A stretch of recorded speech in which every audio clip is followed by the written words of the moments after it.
Hi, this is Lindsay discussing the 60-day juice fast that I have started and Dan has started, my husband, who is a type 1 diabetic.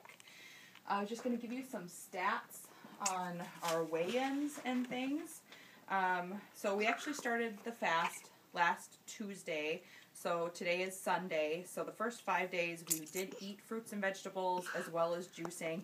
And in fact, I think we ended up probably consuming less than we would have been because most of it was like once a day juicing, the rest was eating fruits and vegetables. So I'm assuming that we're going to be actually intaking a lot more now, but it will be, less harsh on our digestive system because we're not actually chewing the food first. So we measure things like our arms, our BMIs. Dan's was 35.65, mine was 34.65. Humongous. Our waist Dan's was 49.25 inches. Mine was 47. I'd like to make the excuse of leftover baby weight, but it's really not. It's just fat because I overeat and I'm disgusting. In fact, somebody did ask me today if I was pregnant, and my kind girlfriend said, oh, she just had her last baby 6 months ago. But no, really, it's just, it's fat. That's what it is. There's no excuses. There's no lies. It's fat. It's burgers and pizzas and chicken, mashed potatoes. Love mashed potatoes. Gosh, I want food. See, that's another thing. It's like, me and Dan, both of us, we're not hungry. We really want food. We love it when we smell the kids making it or when we make something for the kids. We love it, we love being around it and just like, we want it. But really, we're not hungry. So that's a good thing. So we measured our calves, our thighs, our hips, bust, and our weight. Dan's weight was 263.2. He's 6 feet tall. Yeah. I was 215.6.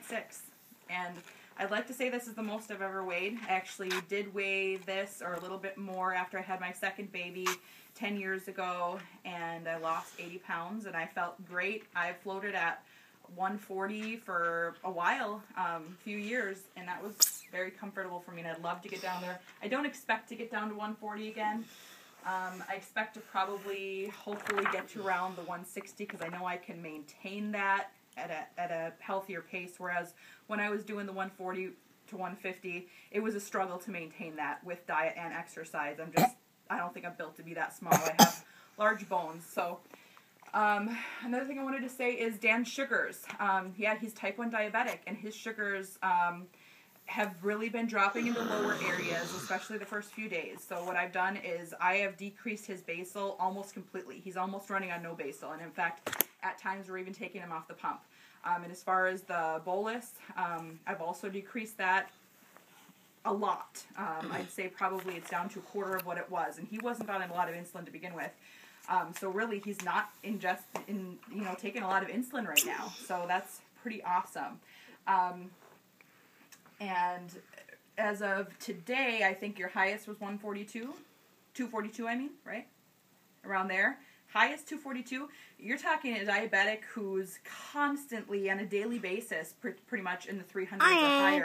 In fact, lately we've seen more 4s and 500s even. In fact, a couple weeks ago, he was just read high, which meant he's above 600. We have no idea how high he was. We were able to get him down, praise God. But for a high of 242 and no lows today so far, that's absolutely amazing. So he's been pretty much floating in the hundreds all day, and that just doesn't happen for Dan. So things that we're trying to accomplish is weight loss, helping Dan with his sugars, just in general getting healthier. We looked at the stuff that we're putting in our bodies and realizing we're putting it in our children's bodies. We don't want to be putting this crap in our children's bodies. I wouldn't give my child a cigarette or, marijuana, cocaine, so why am I giving them McDonald's? Not saying we're never going to eat McDonald's again, but we're certainly going to try to make wiser decisions as far as what we ingest and what we're putting in our children's bodies.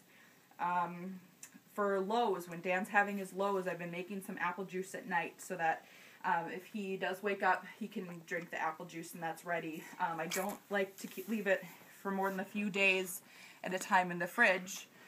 So whatever doesn't get drunk after a couple days, we'll get rid of. But we mostly like to juice and drink it right then. which is what we're doing unless Dan has a load. That's the only circumstance in which we won't do that. Or if we have to leave the house for a long period of time, we'll put it in a cooler in the car and then take it with us, but still use it, within a couple hours of after being made. Another thing is that when I say juice, we're not really juicing. We are smoothie. When you juice, you're taking out the pulp. You're taking out the fiber. And with Dan's blood sugars, especially, he needs that in order to make him hold on so that his insulin doesn't drop too low.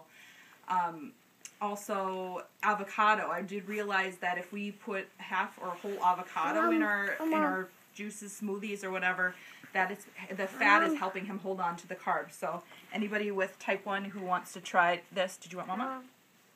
Okay. Anyone who wants to try this, I highly recommend adding an avocado. I, for one, hate avocados. Dan hates avocados.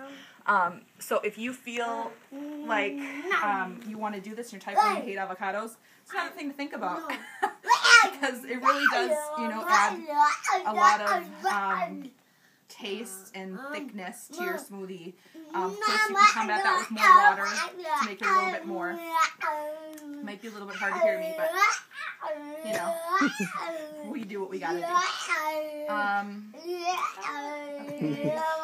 Yeah, and then as far as the smoothies go, we're trying really hard to stick to the 80% vegetables, 20% fruit ratio, and they suck. They really, really taste bad. Dan and I, and actually this guy, I think all but 2 of them so far he has taken. I always make a little extra, give the kids a little bit and say, you don't have to drink a big one like us, but if you could just drink a little bit, then cool. But this guy, he's like, I'm done. He just wants more and more and more. He just loves it. So, yeah, another thing to consider if you want to do this, do you like fruits and veggies? We like fruits, but again, you're limited to the kind of fruits. Dan doesn't like fruits. Dan's fruit and vegetable consumption previous to this was about 2% of his diet at best. Like the lettuce on your Big Mac that they give you, that's pretty much what he would eat for the day of vegetables. Yeah. So, maybe less than 2%, yeah. And so I would eat, fruits and veggies. I've never liked them. There's a couple that I can stand, but in general, I hate fruits and vegetables. So, yeah, it's not like I ever, I want a banana. It's like, oh, there's a banana, I should probably eat it because it's healthier than the bag of chips. Anyways, we're doing it. We've completed 5 days of eating just fruits and veggies. Really, we just kind of juiced and ate a little bit throughout the day of fruits and veggies because we don't like fruits and veggies. What? What do you want me to say? Okay, he's mouthing something, but he won't tell me what to say. So anyways, signing off for now. We're going to come in and do our weigh-in on Tuesday, which will be our first completed week and the beginning of our 8th day. We're going to weigh in together. So that's all for now. Thanks. Bye.